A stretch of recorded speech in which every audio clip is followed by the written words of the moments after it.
النهارده مع حلقه جديده من قصص المتابعين. ومعلش سامحوني لو انا بتاخر عليكم في قصص المتابعين، علشان انا بنقي قصص مش اي قصص، لان معظم القصص اللي بتجيلي بتبقى قصص صغيره جدا او قصص مش حلوه. فانا مش مجرد ان انا بعمل اي فيديوهات وخلاص، لا، لازم تكون القصص حلوه جدا. فالنهارده انا جايب لكم 4 قصص من قصص المتابعين. وقبل ما نبدا في القصص بتاعتنا بفكركم ما تنسوش لازم الاول تستعيذوا بالله من الشيطان الرجيم. ونصيحه مني ليكم، استعملوا السماعات. وزود على النصيحه دي كمان نصيحه تانية، حاول تسمع الفيديو ده بره بيتك، علشان انت حتى لو اتلبست يبقى البيت اللي انت عايش فيه ما يتلبسش. والحمد لله انا ربنا سترها عليا من ساعه فيديو قصص المتابعين اللي فات، لاني دايما مداوم على الاذكار والتحصين.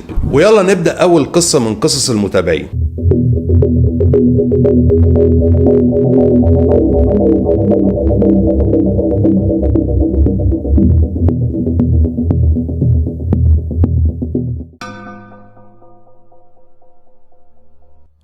عاملين ايه يا جماعه؟ رب تكونوا دايما بألف خير. بيقول صاحب القصه الاولى: انا اسمي اسلام من محافظه البحيره، مركز رشيد. بشتغل نجار، بس جت فتره ما كانش فيه شغل في النجاره، فاضطريت اشتغل على توك توك. كنت بحب اشتغل بالليل جدا وبحب السهر. وفي ليله حوالي الساعه 2:30 بالليل، والجو كان مطر وشتاء وبرق ورعد، وعندنا في رشيد البلد صغيره، فكل الناس كانت بتروح بدري وتنام بدري علشان الشتاء والبرد. بس انا كانت غايه عندي اسهر والف واشتغل. بالليل وقفني شاب لابس لبس الجيش، وشكله لسه جاي من الجيش وعايز يروح، وهو ساكن في مكان اسمه البحر الصغير. طريقه عبارة عن ترع على اليمين وعلى الشمال أراضي زراعية ومفيش أي بيوت، وهو ساكن في آخر الطريق ده في مكان اسمه برج رشيد. وكله بيخاف يروح الطريق ده بالليل لأنه مكان مقطوع، وبيخافوا حد يثبتهم وياخد منهم التوك توك. بس أنا صعب عليا الشاب لأنه كان متبهدل من الشتاء والمطر. ركبته ومشينا وفضلنا نتكلم طول الطريق، وقال لي إن هو لسه نازل أجازة من الجيش ومش لاقي مواصلة يروح لأن الوقت اتأخر. الطريق مش طويل، حوالي ربع ساعة، بس المكان مقطوع جدا. وصلته واخدت حسابي، وقال لي وانت راجع ما تقفش مع اي حد، وامشي وكمل طريقك على طول. قلت يمكن علشان خايف لحد يثبتني وياخد مني التوك توك او يأذيني. دخل بيته وانا رجعت مشيت حوالي نص الطريق، والدنيا مطر ورعد، وطريق ضلمة جدا، يا دوبك بس نور التوك توك منور اشوف قدامي. فجأة لقيت نور التوك توك طفى لوحده. وقفت علشان اشوف فيه ايه لاني مش شايف اي حاجة. فضلت ادور في اسلاك وفيوزات التوك توك، وفجأة نور. اشتغل تاني ومشيت خطوتين، ولقيت التوك توك بدأ يقطع ويبطل. انا قلت يمكن المية عملت فيه كده علشان الارض كلها كانت مية. وفجأة لقيت التوك توك بطل مكانه، ومفيش لا نور ولا كهرباء ولا اي حاجة. بدأت احس بالخوف والرعب جدا لاني لوحدي في مكان مقطوع، والجو برق ورعد وجو مرعب اساسا، ومش شايف اي حاجة، وخايف حد يطلع عليا يأذيني او ياخد مني التوك توك. فضلت احاول مع التوك توك وادور وازق فيه لحد ما اتقطع نفسي. وفجأة سمعت صوت حاجة اتحدفت في الترعة اللي جنبي. اترعبت جدا وحسيت بالرعب. فضلت اسمي واقول بسم الله الرحمن الرحيم، وقلبي فضل يدق جامد. وسمعت نفس الصوت وحاجات اتحدفت من تاني في مية الترعة. فضلت ازق في التوك توك لحد ما دار. ركبت ومشيت، بس عندي احساس اني مش لوحدي، وحاسس بنفس سخن في ظهري. بصيت ورايا ومش شايف حاجة. شغلت الكاسيت في التوك توك على قرآن، مش سامع في الكاسيت غير صوت وش ومش عايز يشتغل.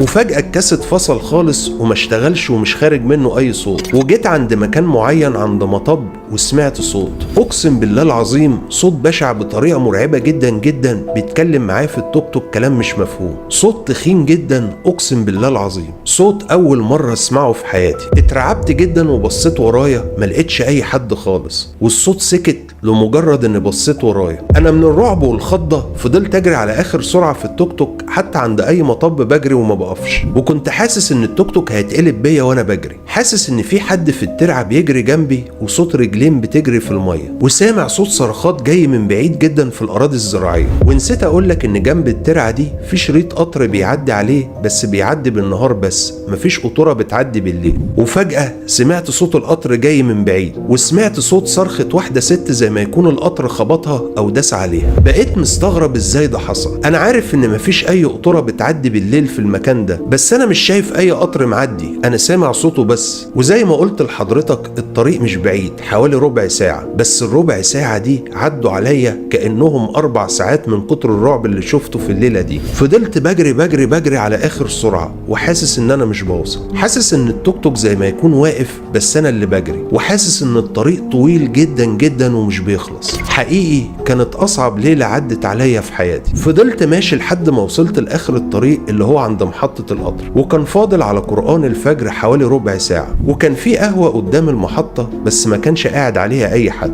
ما كانش فيها غير القهوجي بس لوحده. وقبل ما اوصل عند القهوه فجاه الكاسيت اشتغل بصوت عالي فزعني اكتر واكتر. وصلت عند القهوه ونزلت من التوك توك مش قادر اقف على رجليا. القهوجي شافني وجه قعدني وقال لي مالك في ايه؟ ما كنتش قادر اتكلم حرفيا. دخل جاب لي ميه وقال لي اشرب بس واهدى. شربت وقعدت حوالي 5 دقايق عقبال ما هديت، وسالني مالك، فبدات احكي له كل اللي حصل معايا. قال لي انت ازاي تروح في مكان زي ده وفي الوقت ده؟ قلت له صعب عليا الشاب اللي كنت بوصله. قال لي انه وقف اكتر من 10 تكاتك قبلي ومحدش رضي يوصله للمكان ده، لان كله عارف قصه المكان ده والسرقه والتثبيت اللي بيحصل فيه. القهوجي قال لي في قصه تانية عن المكان ده غير التثبيت والسرقه. فقلت له ايه هي؟ قال لي ان في مره واحده ست رايحه تودي الغدا لجوزها، فبتعدي من على شريط القطر وبتعدي من على الكوبري علشان توصل للارض بتاعت جوزها، وهي بتعدي القطر خبطها وحدفها في الترعه وماتت. ومن ساعتها وكل اللي بيعدي في المكان ده بالليل لوحده لازم يحصل له حاجات مرعبه وغريبه، وقصص ياما اتقالت عن المكان ده، وعلشان كده محدش بيعدي منه بالليل. وعلشان كده لما كان الشاب راكب معاك وانتوا رايحين ما حصلكش اي حاجه ولا شفت اي حاجه،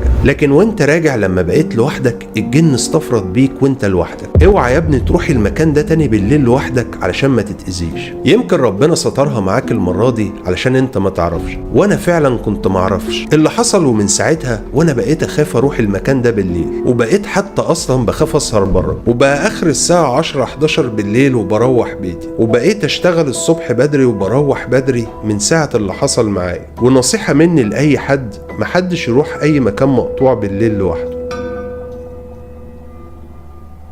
القصة التانية بيقول صاحبها: أخ أوشا، أنا بعاني من قصة حقيقية بتحصل لي. من مدة بحلم حلم مرعب بقالي أكتر من 20 يوم. أنا عايش في منزل مكون من دور واحد فقط بالريف، وكل ما أجي أغمض عيني وأنام أحلم بقطة سودة تدخل عليا وتقوم بخدش وجهي والوقوف على صدري أو على جنبي وهي بتحرك ديلها. وأنا بحاول أقوم وأصحى من الكابوس ده يكون صعب جدا أصحى من النوم وكأني بحلم بجاسوم، ومجرد ما أصحى من النوم ألاقي وشي كله دم وعلامات خدوش وجروح. بقيت مرعوب من اللي بيحصل معايا ده لمدة يومين. لما يوم أمي كانت بتصلي الفجر شافت قطة سودة كانت واقفة على صدري وبتقوم بخدش وجهي بمخالبها الحادة من غير أي مقاومة مني، ومجرد ما شافتها صرخت بأعلى صوت، والقطة هربت واختفت بلمح البصر. وصحوني من النوم وأنا صحيت مرعوب. واللحظة اللي أمي شافت القطة أنا كنت بحلم فيها إنها دخلت عليا، وشفتها في الحلم وهي شافت القطة وصرخت وهي هربت ونطت من النافذة وطلعت من عندي، وكنت عاجز عن الحركة أو المقاومة. وبقينا بعدها نقفل الشباك أو النافذة دي. بس بعدها بكام يوم كنت بحلم بشخص بيضرب راسه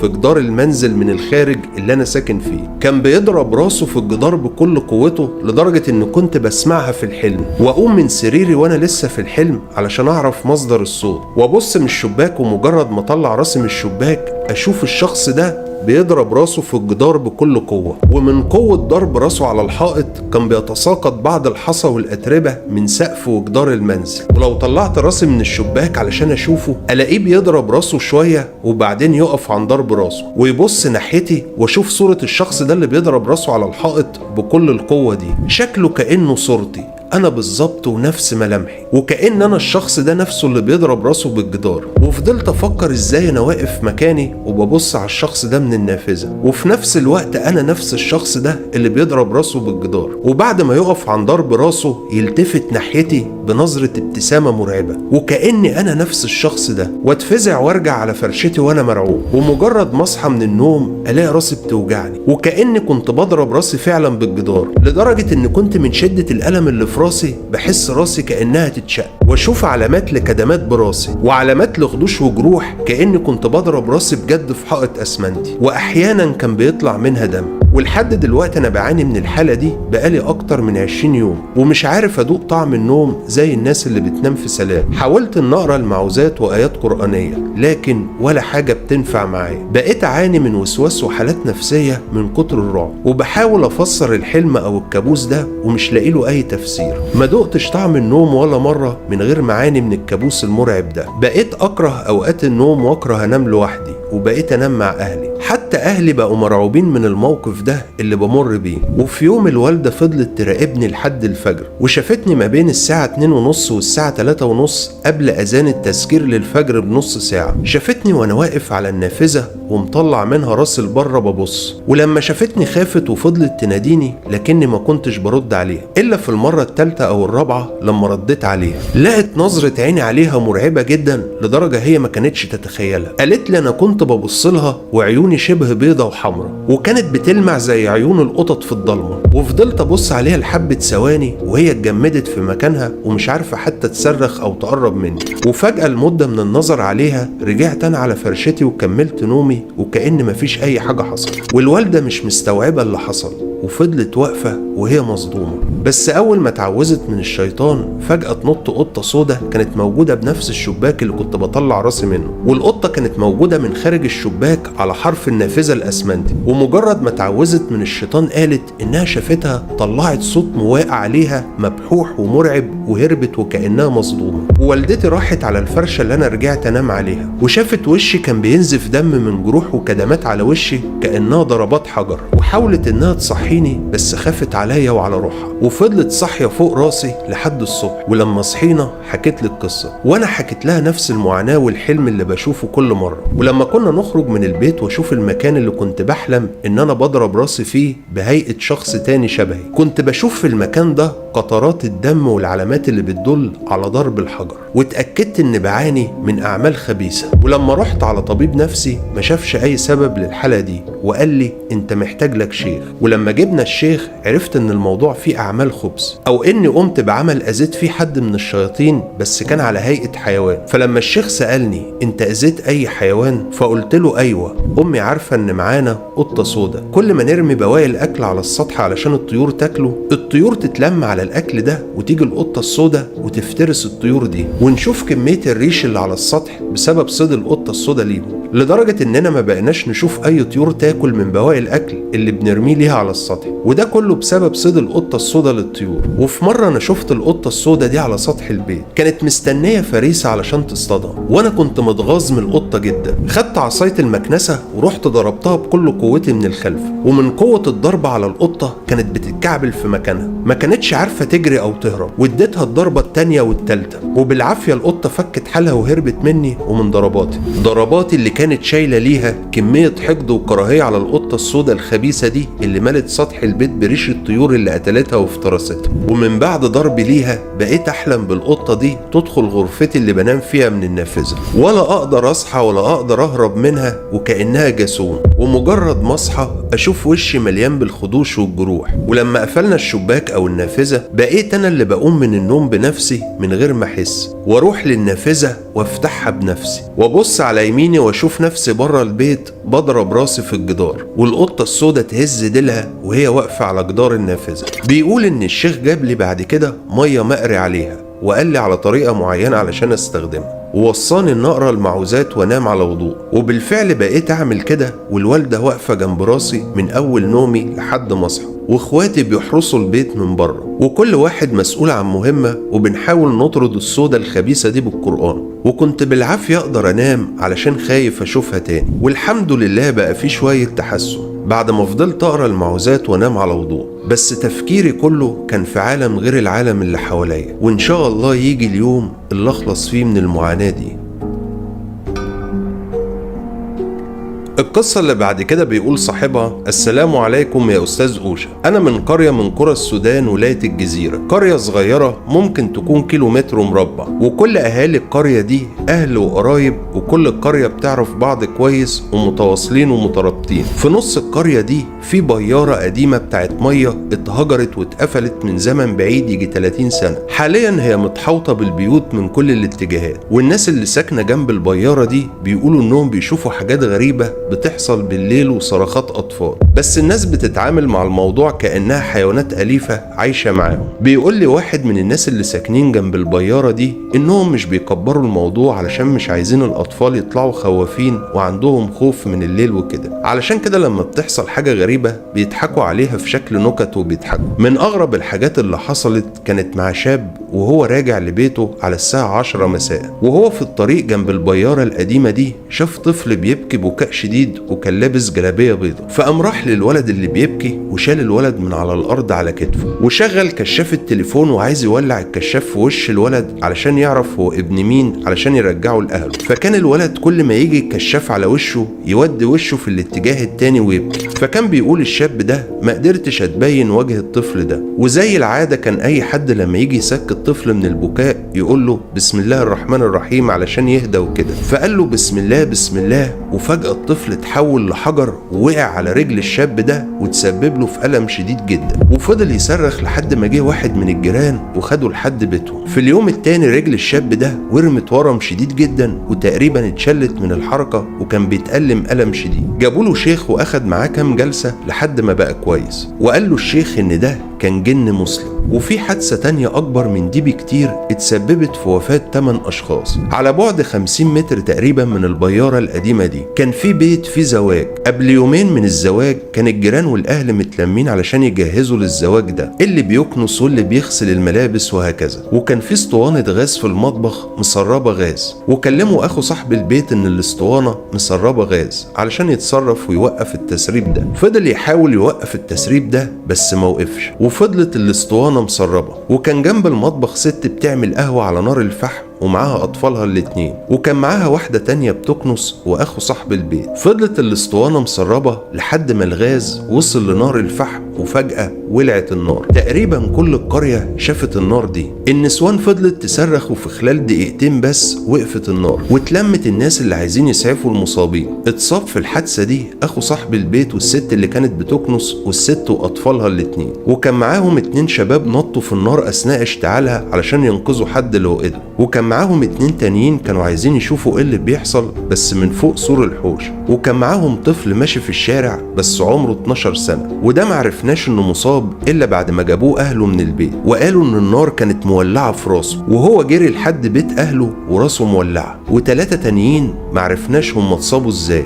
بس كانت الاصابات مغيرة ملامحهم والنار كلت ملابسهم وجلدهم. اتحركت كل العربيات في القرية واخدت كل المصابين ال13 على مستشفى في مدينة المنائل، وكانوا بيصرخوا صريخ شديد جدا. وكان اليوم ده كارثة بالنسبة للقرية، كان كل طاقم المستشفى شغال قصاد المصابين في الحريق. في اليوم التاني على الساعة 10 اتوفى واحد من المصابين، جابوه من المستشفى للقرية وجهزنا القبر بتاعه ودفناه. واحنا لسه ما اتحركناش من المقابر جالنا اتصال تاني من المستشفى وقالوا ان في واحد تاني اتوفى وجابوه ودفناه، وبرضه ما اتحركناش من مكاننا اتوفى التالت. فواحد قال احنا نجهز قبرين علشان الرابع او الخامس يلاقي القبر جاهز، ودفنا التالت وجهزنا القبر الرابع بس مفيش اي حد مات. واليوم ده كان اكبر حزن تمر بيه القرية. في اليوم التالت كانت حالة بعض المصابين حرجة جدا، نقلوا منهم 5 للعاصمة في مستشفى بحري علشان يتلقوا الرعاية الجيدة. ال5 اللي اتنقلوا لمستشفى بحري كان فيهم واحد لما سمع عن اللي توفوا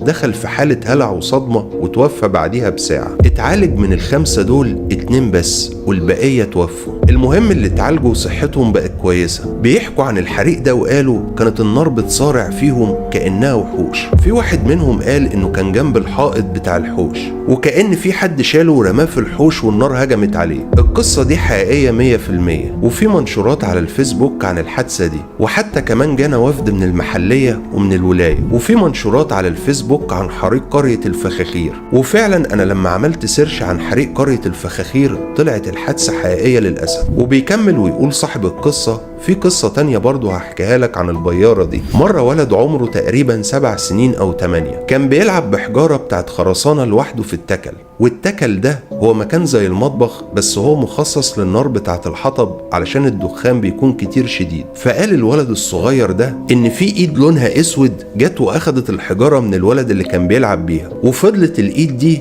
ترمي الحجارة في الهواء وتستلمها زي ألعاب الخفة. الولد ما كانش عارف حاجة اسمها أشباح ولا جن ولا أي حاجة، بس حس إن في حاجة غريبة في الموضوع، فساب الإيد دي اللي بتلعب بالحجارة وجري على ناس بيتهم قريب وكلمهم باللي شافه. لكن لما راحوا علشان يتأكدوا من كلام الولد ما لقوش أي حاجة. اليوم التاني الولد اتشل ولا بقى يقدر يحرك إيد ولا رجل، لحد ما جابوا له شيخ وعالجه. وحاليا الولد ده بقى كبير، وهو حاليا في السعودية شغال هناك. وفي قصص كتير تانية مرعبة وغريبة عن البيارة دي، بس أنا مش فاكرها. القصة اللي بعد كده بيقول صاحبها: قصتي كانت قبل 18 سنة. طبعا أنا كتبتها لك قبل 4 سنين على قناتك باليوتيوب، معلش سامحني اتأخرت عليك 4 سنين، بس كمية الرسائل والتعليقات كتيرة جدا فاعذرني معلش. المهم بيقول القصة إن كان عندنا مزرعة قاط. طبعا شجرة القاط معروفة وهي موجودة عندنا باليمن، وكانت المزرعة دي في مكان خلف القرية في الوادي. أخدت العشاء والمية والسلاح اللي هو المسدس بتاعي، وأخدت المصباح اليدوي وتوجهت المزرعة اللي بتبعد حوالي 2 كيلو متر من البيت. مشيت قبل المغرب ووصلت لحدود المزرعة، وكان في كبش ميت على الأرض. طبعا شيء عادي، ممكن يكون مات من واحد من رعاة الغنم. ما اهتمتش ومشيت من جنبه ودخلت المزرعة وطلعت المحراث. طبعا المحراث غرفة بمنطقة مرتفعة بأطراف المزرعة من الجهة التانية، تقريبا هو يقصد غرفة الحراسة. اتعشيت وكنت بخرج وادخل اتفحص المكان إذا كان فيه أي لصوص. للساعة 1 بعد نص الليل خرجت، وكانت ليلة مقمرة. فوصلت للطرف التاني اللي كان فيه الكبش الميت، فمع ضوء القمر شفت شيء اسود بجانب الكبش، شكله شكل انسان، تحديدا امرأة لابسة اسود. استغربت وقلت ايه اللي جابها هنا،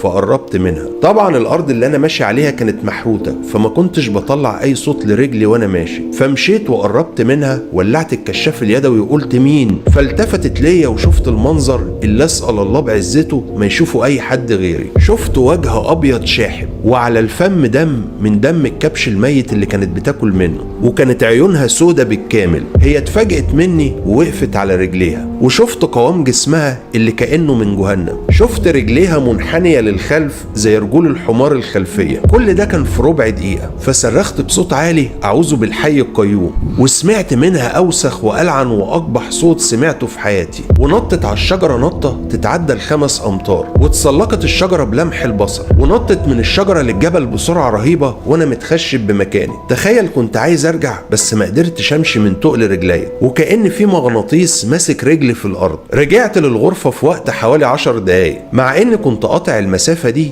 بدقيقة واحدة، لكني ما كنتش قادر امشي، وفمي بقى يابس من الريق لدرجة ان لساني التصق في فمي. كنت بحس بقلبي هيخرج من صدري. طبعا ذكرت الله سبحانه وتعالى وهديت نفسي حوالي نص ساعة، وكنت خايف لا يحصل اي جديد. بعدها قررت ان ارجع البيت، وقلت يلعن ابوها مزرعة لابو اللي جابها. وانا رجعت من طريق تاني، لاني ما اقدرش ارجع من نفس الطريق اللي جيت منه بالمغرب. خفت لارجع عند الكبش الميت وهم عاملين حفلة عنده ومستنيني. وانا ماشي من الطريق التاني سمعت صوت جاي من ناحية الطريق الاول، صوت بينادي عليا باسمي بصوت امي: يا فلان رايح فين، انا امك تعالى يا روحي، ايه اللي خوفك؟ انا ما فكرتش في شيء غير اني بكيت وقلت ياما انا مش عارف ايه اللي انا شفته ده. في اللحظة دي اكتشفت ان انا غبي وحمار، ما فكرتش ايه اللي هيجيب امي في الوقت ده. ما اكتشفتش كده غير في نص الطريق الاول لما رحت ناحية صوتها. قلت ايه اللي هيجيب امي في الوقت ده، فقلت اعوذ بالله من الشيطان الرجيم، اللهم اني استودعك نفسي يا من لا تضيع ودائعك. في اللحظة دي لقيت حجارة بتتحدف عليا، وانا طرت طيران هروب وانا بصرخ، والحجارة بتتحدف عليا، وسمع ورايا صوت صياح ملعون ما سمعتوش في حياتي، لا في الافلام ولا في الشاشات ولا في الواقع. المهم سبت الحذاء بتاعي وطرت حافي بين الشوك والاحجار، واجري واقع لحد ما بقى جسمي مليان شوك وجروح. فكنت عمال اصرخ، فسمعني شخص ساكن كان باطراف القريه، وانا بجري وببص ورايا من الرعب الشخص التاني ده ضرب نار من سلاحه، وكان قدامي بحوالي 300 متر بس انا ما كنتش شايفه من الرعب. فسمعت ضرب النار ووقعت من الخوف.